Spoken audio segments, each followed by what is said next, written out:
لفظی یا تقدیری کا پایا جانا۔ علامت تانیث 4 ہے۔ نمبر 1 تانیث بالتا، نمبر 2 تانیث معنوی، نمبر 3 تانیث بالالف المقصورہ، اور نمبر 4 تانیث بالالف الممدودہ۔ اب التانیث بالتا فشرطہ، تانیث کے غیر منصرف کا سبب بننے کے لیے شرط یہ ہے کہ وہ علم ہو۔ تانیث بالتا اور تانیث معنوی دونوں کے غیر منصرف کا سبب بننے کے لیے شرط یہ ہے کہ وہ علم ہو۔ اب یہاں پر ایک چیز آپ غور فرمائیں کہ تانیث بالتا اور تانیث معنوی دونوں کے غیر منصرف کا سبب بننے کے لیے شرط علم ہے، تو پھر دونوں کو مصنف رحمۃ اللہ علیہ نے الگ الگ کیوں بیان فرمایا ہے؟ ایسا بیان فرما دیتے اما التانیث بالتاء والمعنوی فشرطہما ان یکون علما، لیکن الگ الگ بیان فرما رہے ہیں۔ تانیث بالتا کی شرط یہ ہے کہ وہ علم ہو، وکذالک المعنوی، اسی طرح تانیث معنوی کے لیے بھی شرط یہ ہے کہ وہ علم ہو۔ وجہ اس کی یہ ہے کہ تانیث بالتا کے لیے شرط ہے علم ہونا، تانیث معنوی کے لیے بھی شرط ہے علم ہونا، لیکن تانیث بالتا کی جو شرط علم ہے، اگر یہ علم کی شرط پائی جا رہی ہے تو اس کا غیر منصرف پڑھنا ہمیشہ واجب ہے، جبکہ تانیث اگر تانیث معنوی ہو تو تانیث معنوی میں شرط علمیت کی پائی جا رہی ہو تو اس کا غیر منصرف پڑھنا جائز ہے، واجب نہیں ہے، اس لیے دونوں کو الگ الگ بیان فرما رہے ہیں۔ اب آگے آپ دیکھیے طلحہ، جیسے طلحہ غیر منصرف ہے۔ کیوں طلحہ غیر منصرف ہے؟ اس لیے کہ طلحہ میں 2 سبب پائے جا رہے ہیں، نمبر 1 علم اور نمبر 2 تانیث۔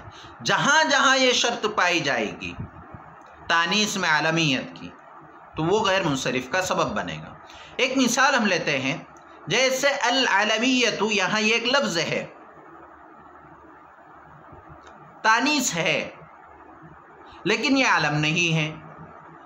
اسی طرح المقصورۃ تانیث ہے لیکن علمیت کی شرط نہیں پائی جا رہی، تو علمیت کی شرط کے نہ پائے جانے کی وجہ سے ہم اس کو غیر منصرف کا سبب ہی نہیں مانیں گے۔ غیر منصرف کا سبب بننے کے لیے شرط یہ ہے کہ وہ علم ہو، جیسے طلحہ، وکذالک المعنوی، اسی طرح تانیث معنوی کا زینب، جیسے زینب۔ اب زینب غیر منصرف ہے اور غیر منصرف پڑھنا واجب ہے، لیکن اگر ان 3 شرطوں میں سے جو آگے آ رہی ہے، اگر 3 شرطوں میں سے کوئی ایک شرط پائی جاتی ہے تو اس کو منصرف اور غیر منصرف پڑھنا دونوں جائز ہے۔ اسی لیے مصنف رحمۃ اللہ علیہ نے تانیث بالتا اور تانیث معنوی کو الگ الگ بیان فرمایا ہے۔ دیکھیے ثم المعنوی ان کان ثلاثیا ساکن الاوسط غیر عجمی، پھر تانیث معنوی اگر ثلاثی ہو، ساکن الاوسط ہو، غیر عجمی ہو، یعنی یہ 3 شرطیں اگر پائی جائے، ثلاثی یعنی 3 حرفی ہو، ساکن الاوسط یعنی درمیانی حرف ساکن ہو، غیر عجمی ہو یعنی عربی ہو، اگر یہ 3 شرطیں پائی جاتی ہے تو یجوز صرفہ و ترکہ، اس کو منصرف پڑھنا اور غیر منصرف پڑھنا دونوں جائز ہے۔ جیسے ہندن، یہ ہندن کتاب میں مثال موجود ہے، دیکھیے ہندن ثلاثی ہے، ساکن الاوسط بھی ہے، غیر عجمی ہے یعنی عربی لفظ ہے۔ تو اب ہندن اس میں 2 سبب پائے جا رہے ہیں۔ پہلا سبب علم، اس لیے کہ مؤنث کا نام ہے، اور دوسرا سبب تانیث، دونوں سبب پائے جا رہے ہیں، لیکن اسے تانیث معنوی کہتے ہیں۔ تو اب تانیث معنوی ہے، 2 سبب پائے جا رہے ہیں، پھر بھی اس کو منصرف پڑھنا غیر منصرف پڑھنا دونوں جائز ہیں، ان 3 شرائط کے پائے جانے کی وجہ سے۔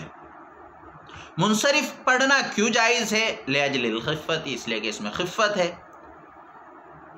کوئی ثقل نہیں ہے۔ ووجود السببین، اور غیر منصرف پڑھنا کیوں جائز ہے؟ دو سبب پائے جانے کی وجہ سے۔ کون سے دو سبب پائے جا رہے ہیں؟ تانیث اور علم۔ تو ہندن اور اس طرح کے دیگر الفاظ جن میں جو تانیث معنوی ہو اور ان میں دو سبب پائے جا رہے ہوں تو ان کو منصرف پڑھنا اور غیر منصرف پڑھنا دونوں جائز ہے۔ لیکن اگر ان تینوں شرائط میں سے ایک بھی شرط مفقود ہو، ایک بھی شرط نہ پائی جائے، تو پھر اس کا غیر منصرف پڑھنا واجب ہے۔ جیسے زینب، وَإِلَّا يَجِبُ مَنْعُهُ، ورنہ اس کو غیر منصرف پڑھنا واجب ہے۔ جیسے زینب، اب زینب دیکھیے ثلاثی نہیں ہے، مؤنث معنوی ہے لیکن ثلاثی نہیں ہے، تین حرفی نہیں ہے، تو اب اس کو غیر منصرف پڑھنا واجب ہے۔ یہ ایک شرط نہیں پائی جا رہی ہے۔ سقر تین حرفی ہے، تانیث معنوی ہے، تین حرفی ہے، یہ جہنم کا نام ہے۔ وما ادراک ما سقر، تو سقر یہ غیر منصرف ہے، حالانکہ تانیث معنوی ہے، تو اس کو منصرف غیر منصرف پڑھنا دونوں جائز ہونا چاہیے، تو دونوں جائز نہیں ہے۔ کیوں؟ ان تین شرطوں میں سے ایک شرط مفقود ہے۔ کون سی شرط مفقود ہے؟ کون سی شرط نہیں پائی جا رہی ہے؟ ساکن الاوسط۔ یہاں دیکھیے متحرک الاوسط ہے، درمیانی حرف متحرک ہے، ساکن نہیں ہے، تو ساکن الاوسط نہیں ہے۔ غیر اعجمی وما هو جور، اب دیکھیں ماہ اور جور یہ دو الگ الگ لفظ ہیں۔ اب ماہ اور جور تانیث معنوی ہے، شہروں کے نام ہیں، علم ہیں، تو غیر منصرف ہے، اور تانیث معنوی کو منصرف اور غیر منصرف پڑھنا جائز ہے، لیکن کب؟ جبکہ یہ تین شرطیں اس میں پائی جائے۔ اب اس میں دیکھیے تین شرطوں میں سے دو شرطیں پائی جا رہی ہے، ایک شرط مفقود ہے۔ کون سی دو شرطیں ہیں؟ ثلاثی ہے، تو ماہ ثلاثی ہے، ساکن الاوسط ساکن الاوسط بھی ہے، لیکن تیسری شرط نہیں پائی جا رہی ہے، غیر اعجمی ہے۔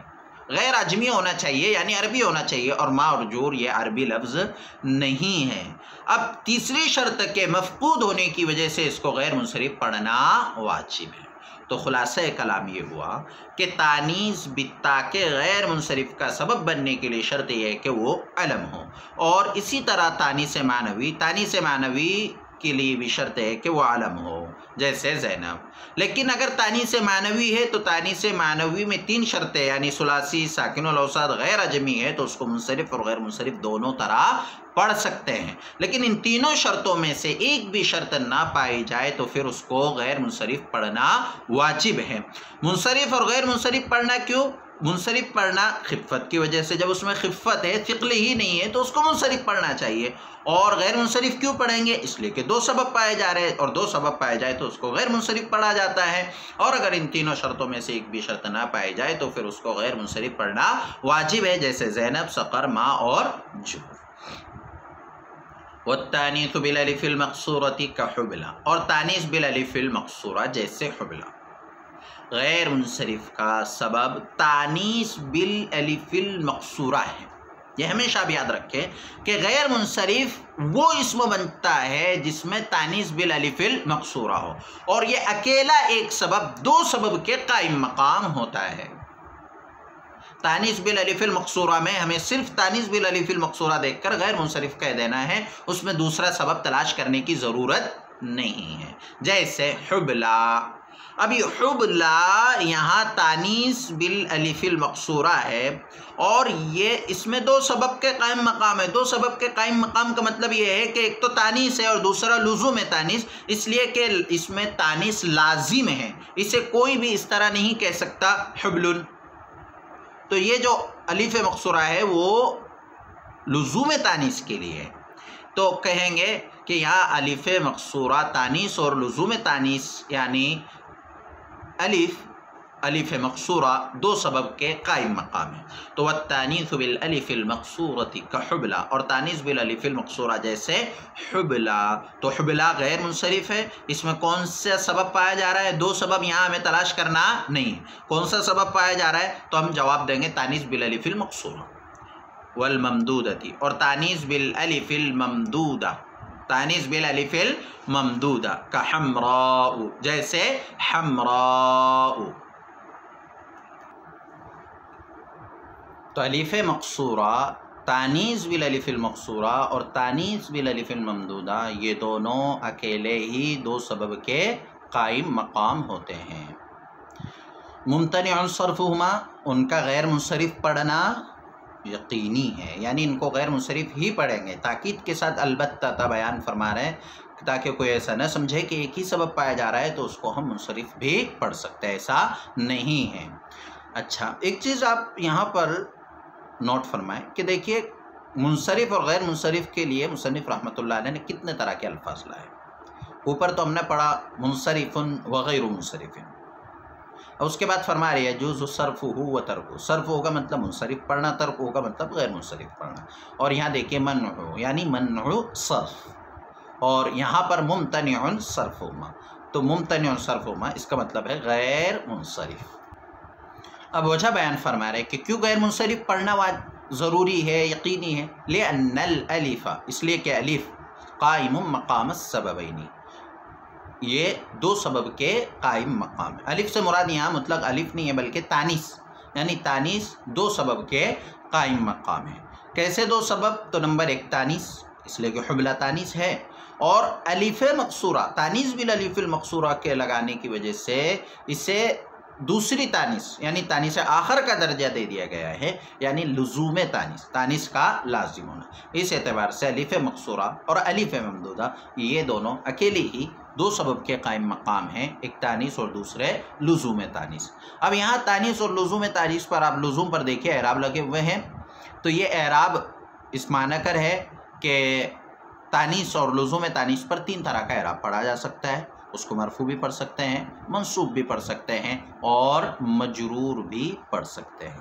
مجرور اگر پڑھیں گے تو السببین سے بدل ہوگا، مرفوع اگر پڑھیں گے تو احدہما و ثانیہما مبتدا کی خبر ہوگی، اور التانیث و لزومہ منصوب پڑھیں گے تو یعنی یا اعنی فعل محذوف کا مفعول بھی ہوگا. تو یہ آج کا ہمارا سبق ہوا تانیث کا. ہمیں اس میں جو سوالات قائم کرنا ہے اور ان کے جوابات یاد کرنا ہے وہ دیکھیے. سوال نمبر 1، تانیث کی لغوی اور اصطلاحی تعریف کیجیے. سوال نمبر 2، تانیث کے علامات یعنی کتنی طرح علامتیں پائے جانے کی وجہ سے کوئی بھی لفظ مؤنث ہوتا ہے. اور سوال نمبر 3، تانیث بالتا کے غیر منصرف کا سبب بننے کے لیے کیا شرط ہے، تانیث معنوی کے غیر منصرف کا سبب بننے کے لیے کیا شرط ہے، اور تانیث معنوی کو منصرف اور غیر منصرف پڑھنا کب جائز ہے. اور ایک آخری سوال کہ تانیث بالالف المقصورہ اور تانیث بالالف الممدودہ اکیلے ہی دو سبب کے قائم مقام کیسے. السلام علیکم ورحمۃ اللہ وبرکاتہ.